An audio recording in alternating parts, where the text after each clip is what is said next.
This is my review of the Creedence Clearwater Revival album Green River. It was released in 1969, produced by John Fogerty. So this album I don't have like a real long history with. I would have got it during 2020. I don't remember the order I got this in as compared to some of the others. I think it might have been like the last one I got of all their studio albums. I kind of like, so I'd had their Greatest Hits album was their first CCR album I had, and then I'd gotten their first two studio albums, and then like I kind of didn't have a lot of money for buying albums for a long time, but I also kind of like when I did, they're not a band that I was buying more of the studio albums of because I had that Greatest Hits, and I hadn't really been super into the first two studio albums. I actually like them a lot more now than I did back then. So I kind of was like, maybe this is just a songs band for me. Maybe I just want to stick with the Greatest Hits. Well, at some point that Greatest Hits album got stolen out of my car. So then I kind of was just like, well, I might as well buy all their studio albums now because I had the money. And it was 2020, so I wasn't doing a whole lot. So I was like, well, I'll buy these. So I bought them. Like I said, don't really remember the order. But this was kind of immediately like one of the ones that was one of my favorites. Like, not really sure where I'm going to rank it, but it's definitely, I think, towards the top. Or at least was then. I think some of the others might have grown on me a little bit more. So I guess they have so many, like, so little albums that it could be more towards the middle than the top. But anyway, I'm kind of rambling. It's late. So yeah, I've listened to this quite a bit since then. I wouldn't say it's like one of my most listened to albums of theirs, but it's one I put on pretty often. I think that this is kind of the point where, like, I don't know, that two albums before it were like good, but not like great. This album, I think, like makes it into the great realm. Even though I don't think it's a perfect album all the way through, it's still just like really strong, and the songs on it that are really good are just great. The opening track, title track Green River, is one of my favorites. It was one of my favorites from the Greatest Hits. I just love the guitar on it, all the little leads he's playing and stuff, and I don't know, just a great song. Fogerty kind of is just like the master of the short, really catchy song. He doesn't. I think the longest song on here is like 4 minutes.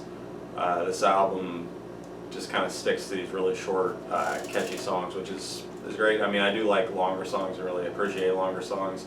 But sometimes I'm just in the mood for something shorter, and they're definitely a band for that kind of mood. Second track, Commotion, another one of the great kind of short rockers. It was another one I was familiar with from the Greatest Hits, and I always had really liked. I really loved the bands playing on it. I think Doug Clifford had some really cool drumming bits on it. Third track, Tombstone Shadow. First one that I wasn't familiar with from the Greatest Hits. This one took a little while to grow on me, but I've gotten really into it now. It's kind of more of like a mid-tempo rocker, where the first two were a little bit faster.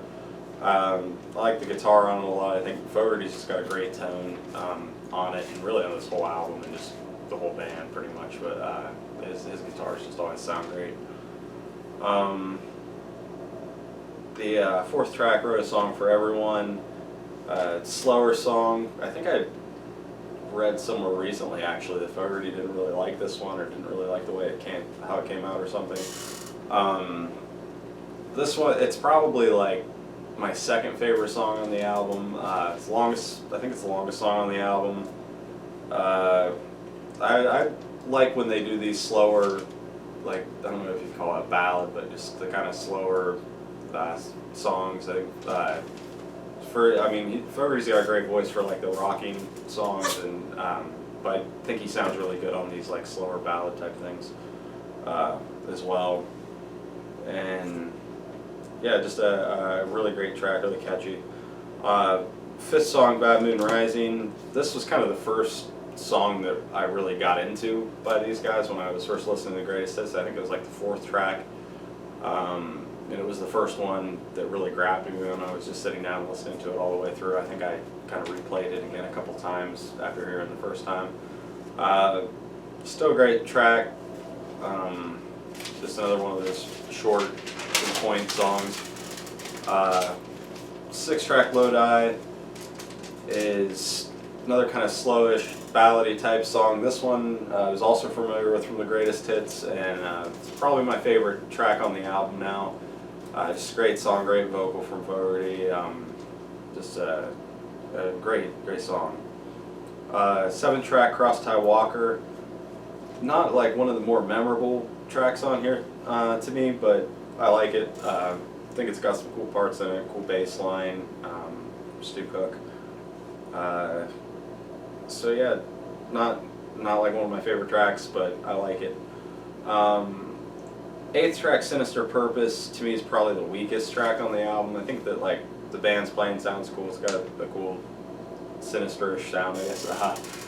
But to me, it's kind of just a little bit of a like weak vocal melody. It just seems like kind of simple, not like quite up to what he's done with the rest of the songs on here. But it's not bad. Doesn't like ruin the album or anything. It's fine while it's on. And then the 9th final track, The Nighttime Is the Right Time, is a cool cover. It's got some cool background vocals. I like it. Think it's a good way to close the album. This CD version I have has a couple bonus tracks, Broken Spoke Shuffle and Glory Be, which are 2 instrumentals. Neither of them's really like special, but they're enjoyable. I like the way that the band plays and the way they sound together. So they're pretty cool instrumentals, I guess, but not like essential. And then there's Bad Moon Rising Live, Green River, and Susie Q Live, and Lodi Live, which they're all good live versions. They play things pretty much like they do on the album live, which I'll probably talk about more when I review some of their live albums, which I actually think the first one might be next week, so I'm not sure. Next week might be a live album, might be the next studio album, but yeah, Green River, really probably their first like great album all the way through. I think the first 2 albums are pretty good, but some of the tracks on them are just a little bit lesser. This one, pretty strong all the way through. It just got the like one track that is a little iffy, I think, and like one that's not that memorable. So yeah, Green River, really great album. I don't know if I'd start here either. This is a band that it's kind of hard for me to be like, yeah, this album is the best. You should start with this one. But it wouldn't be a bad place. Definitely a better starting place than the first 2 albums.